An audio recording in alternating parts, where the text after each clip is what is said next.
There's no reason for economic catastrophe in Canada. There's really no reason.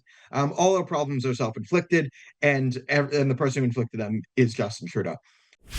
At some points, everyone in Canada is very happy because people are happy that Justin Trudeau had to walk down the steps, go in front of the camera, and say, "I failed." Well, this is a consequence of, I think, the new Trump administration. Is pretty clear the Liberals had no plans whatsoever. From a Canadian perspective, I think this might be very good because then we have the bargaining power to go, "Hey, we know you hate Justin Trudeau. We don't really have a government right now. Wait to the results of this election, and then let's talk about trade deals and all this different stuff." Effectively, we're not going to have a government for the next 2 months, which is a vast improvement on the current government in a lot of people's estimations. It's sort of standard hypocrisy. So if you're an Indian and wondering why is he treating us unfairly, he's not. He's treating you the same way he treats Canadians, with contempt and hypocrisy and condescending. I do think his goal is to be in officially the prime minister when the G7 is in Canada in June. So I think he'll want to sort of say, "Oh, we'll have the elections after that, so I can call myself president of the G20." Yeah, so he just announced his resignation from Liberal leadership and then subsequently prime ministership once there is a new Liberal leader in a process that he will say months ahead. So at some points, everyone in Canada is very happy because people are happy that Justin Trudeau had to walk down the steps, go in front of the camera, and say, "I failed." Well, he said, "I was the greatest prime minister ever. I'm amazing. Everyone loved me."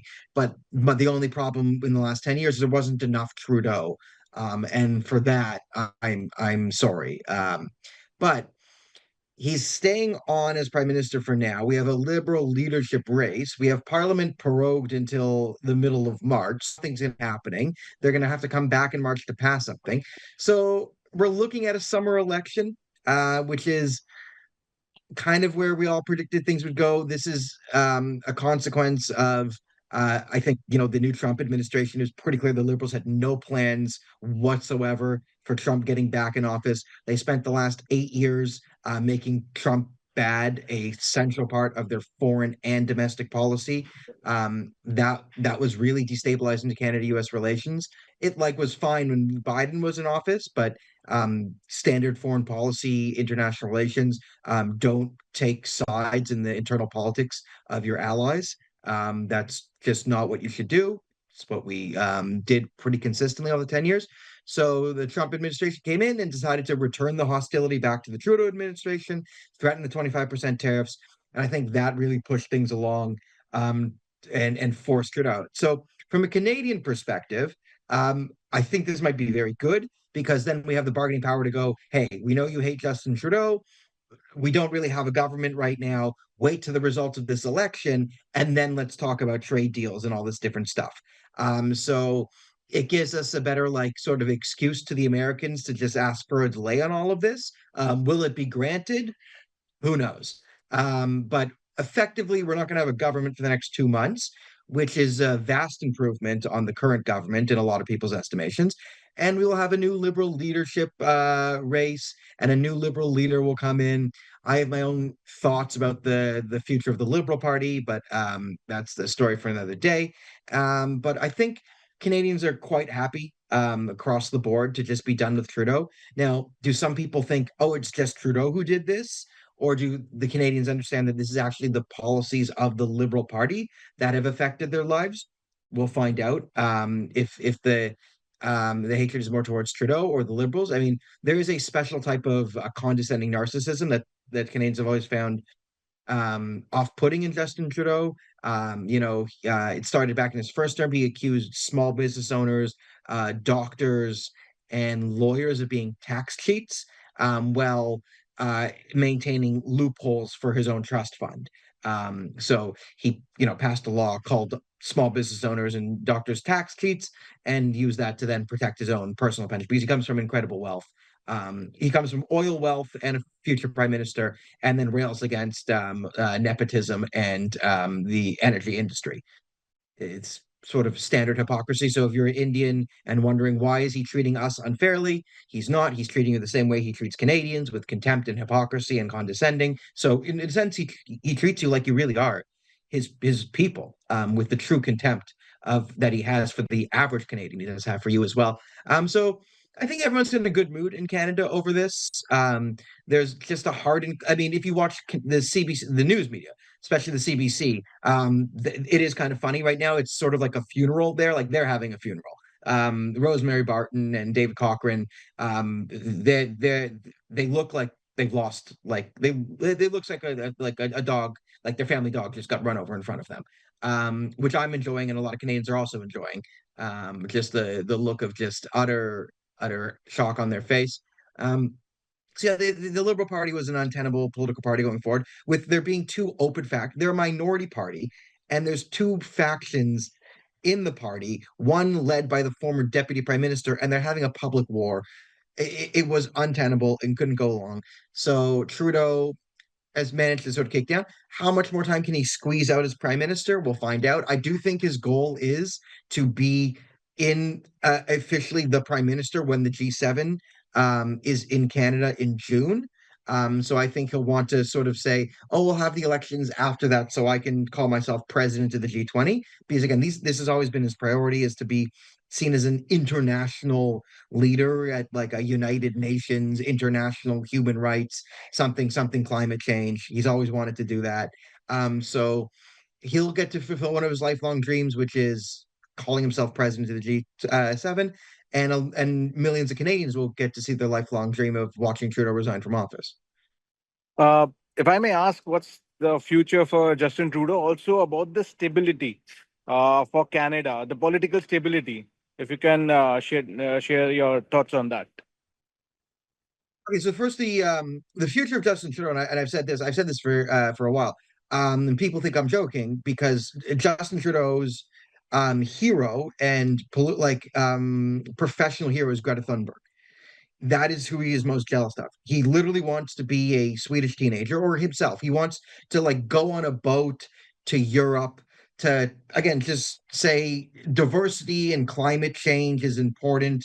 Like he wants to be some, head or figurehead of some large international NGO, so he can call himself very important. And yeah, and of course, money laundering. That's an important part of global NGOs, money laundering and capitulating to terrorist organizations. So that's also, but that again, that's very much up for Trudeau's wheelhouse as well. So a bit of a lateral movement there. So that's Justin Trudeau's future, is he will be traveling around Europe, and to different sort of what you would call like globalist institutes colloquially, but again, like the international left wing institutions, you'll see him in those things, talking about how great he is. That's always been his ambition, and I think none of that has changed. Which again, I think that's why he'll be prime minister in June, so he can call himself president of the G20, which he seems to love doing. Um, Now, the future of the stability of Canada, I think Canada will get after an election. Canada gets a lot more stable because Canada will have a strong conservative majority.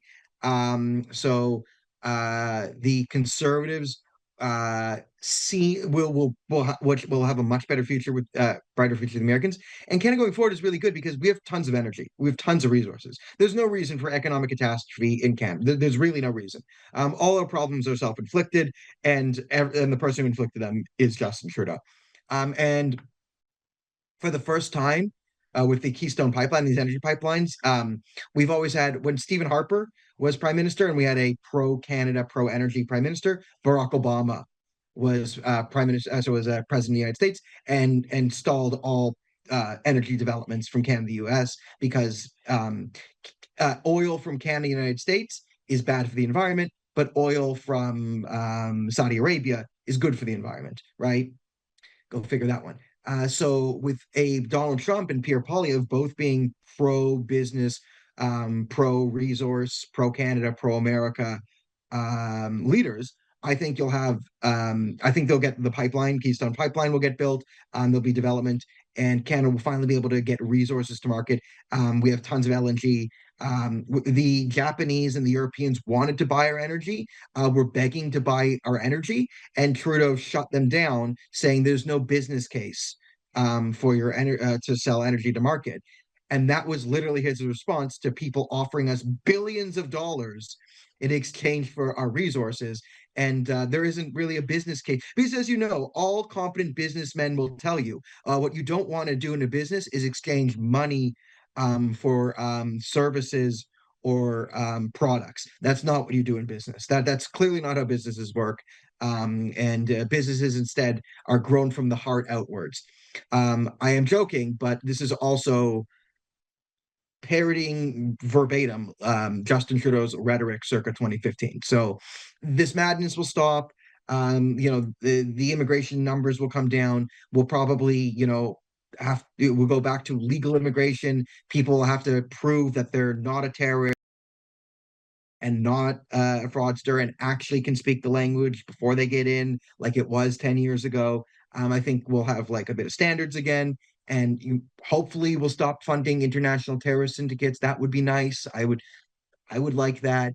Um, or and all that. So I think Canada. I mean, Canada's going to be a bit rocky until Trudeau's out of office because he's going to squeeze everything out of this.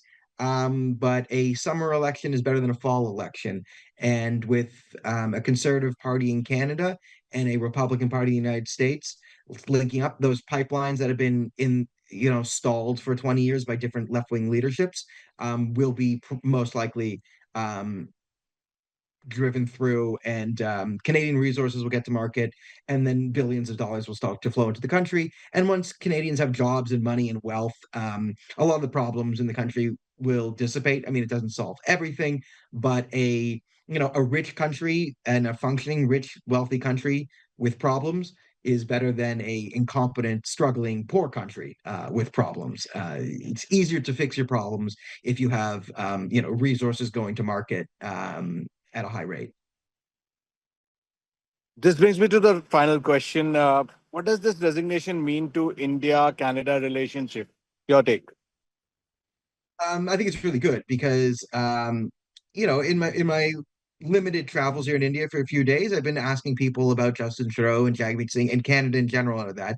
And the general Indian vibe I get from a lot of people is they have no problem with Canada. They like Canada. They know we're nice people and all this and that. But when Trudeau and Jagmeet Singh come up, then Indians turn into me and start ranting.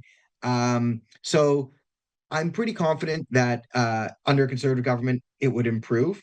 And you could say, oh, there are some Khalistanis in the conservative government, and no problem, party is perfect. And a lot of the Khalistanis in the conservative party are just due to ignorance. The Khalistan issue is not understood nearly as much in Canada. However, the Khalistanis do act as a proxy of the Muslim Brotherhood. And the Muslim Brotherhood has been sort of activated since October 7th on they've all come out of the woodwork and done the sort of they're railing against Israel and Jews and burning down synagogues and whatever. But the Conservative Party is very pro-Israel and they understand the threat of radical Islamic terrorists. So if you have a government that is, again, they don't understand Khalistan, but they understand the Communist Party of China and the Muslim Brotherhood, which are the two main allies and basically the bedrock of the Khalistan movement here in Canada.